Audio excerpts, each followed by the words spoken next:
وہ احکام جو تجھے ان کو بتانے ہیں یہ ہیں، اگر تو کوئی عبرانی غلام خریدے تو وہ 6 برس خدمت کرے اور 7ویں برس مفت آزاد ہو کر چلا جائے۔ اگر وہ اکیلا آیا ہو تو اکیلا ہی چلا جائے، اور اگر وہ بیاہا ہو تو اس کی بیوی بھی اس کے ساتھ جائے۔ اگر اس کے آقا نے اس کا بیاہ کرایا ہو اور اس عورت کے اس کے بیٹے اور بیٹیاں ہوئی ہوں تو وہ عورت اور اس کے بچے اس آقا کے ہو کر رہیں اور وہ اکیلا چلا جائے۔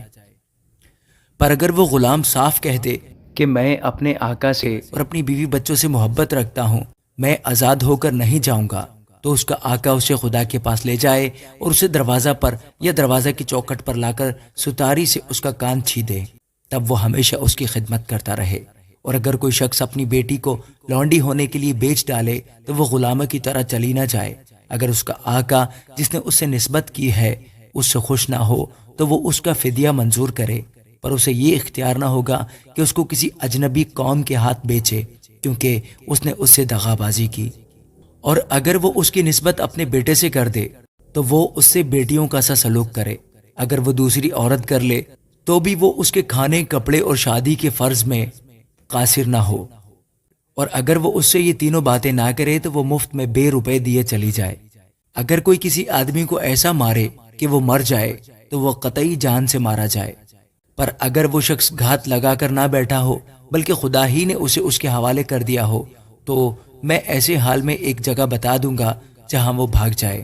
اور اگر کوئی دیدہ و دانستہ اپنے ہمسایہ پر چڑھائے تاکہ اسے مکر سے مار ڈالے تو اسے میری قربانگاہ سے جدا کر دینا تاکہ وہ مارا جائے۔ اور جو کوئی اپنے باپ یا اپنی ماں کو مارے وہ قطعی جان سے مارا جائے۔ اور جو کوئی کسی آدمی کو چرائے، خواہ وہ اسے بیچ ڈالے خواہ وہ اس کے ہاں ملے، وہ قطعی مار ڈالا جائے۔ اور جو اپنے باپ یا اپنی ماں پر لعنت کرے وہ قطعی مار ڈالا جائے۔ اور اگر 2 شخص جھگڑیں اور ایک دوسرے کو پتھر یا مکہ مارے اور وہ مرے تو نہیں، پر بستر پر پڑا رہے، تو جب وہ اٹھ کر اپنی لاٹھی کے سہارے باہر چلنے پھرنے لگے تب وہ جس نے مارا تھا بری ہو جائے اور فقط اس کا ہرجانہ بھر دے اور اس کا پورا علاج کرا دے۔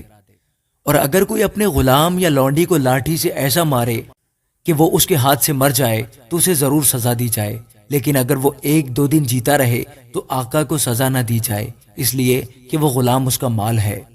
اگر لوگ آپس میں مار پیٹ کریں اور کسی حاملہ کو ایسی چوٹ پہنچائیں کہ اسے اسقاط ہو جائے پر اور کوئی نقصان نہ ہو تو اس سے جتنا جرمانہ اس کا شوہر تجویز کرے لیا جائے، اور وہ جس طرح قاضی فیصلہ کرے جرمانہ بھر دے۔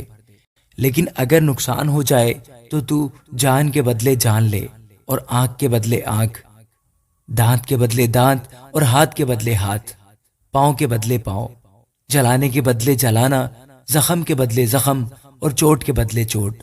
اور اگر کوئی اپنے غلام یا اپنی لونڈی کی آنکھ پر ایسا مارے کہ وہ پھوٹ جائے تو وہ اس کی آنکھ کے بدلے اسے آزاد کر دے۔ اگر کوئی اپنے غلام یا اپنی لونڈی کا دانت مار کر توڑ دے تو وہ اس کے دانت کے بدلے اسے آزاد کر دے۔ اگر بیل کسی مرد یا عورت کو ایسا سینگ مارے کہ وہ مر جائے تو وہ بیل ضرور سنسار کیا جائے اور اس کا گوشت کھایا نہ جائے، لیکن بیل کا مالک بے گناہ ٹھہرے۔ پر اگر اس بیل کے پہلے سے سینگ مارنے کی عادت تھی اور اس کے مالک کو بتا بھی دیا گیا تھا تو بھی اس نے اسے باندھ کر نہیں رکھا اور اس نے کسی مرد یا عورت کو مار دیا ہو تو بیل سنسار کیا جائے اور اس کا مالک بھی مارا جائے۔ اور اگر اس سے خون بہا مانگا جائے تو اسے اپنی جان کے فدیہ میں جتنا اس کے لیے ٹھہرایا جائے اتنا ہی دینا پڑے گا، خواہ اس نے کسی کے بیٹے کو مارا ہو یا بیٹی کو۔ اسی حکم کے موافق اس کے ساتھ عمل کیا جائے۔ اگر بیل کسی کے غلام یا لونڈی کو سینگ سے مارے تو مالک اس غلام یا لونڈی کے مالک کو 30 مسکال روپے دے اور بیل سنسار کیا جائے۔ اور اگر کوئی آدمی گھڑا کھولے یا کھودے اور اس کا منہ نہ ڈھانپے اور کوئی بیل یا گدھا اس میں گر جائے تو گھڑے کا مالک اس کا نقصان بھر دے اور ان کے مالک کو قیمت دے اور مرے ہوئے جانور کو خود لے لے۔ اور اگر کسی کا بیل دوسرے کے بیل کو ایسی چوٹ پہنچائے کہ وہ مر جائے تو وہ جیتے بیل کو بیچیں اور اس کا دام آدھا آدھا آپس میں بانٹ لیں، اور اس مرے ہوئے بیل کو بھی ایسے ہی بانٹ لیں۔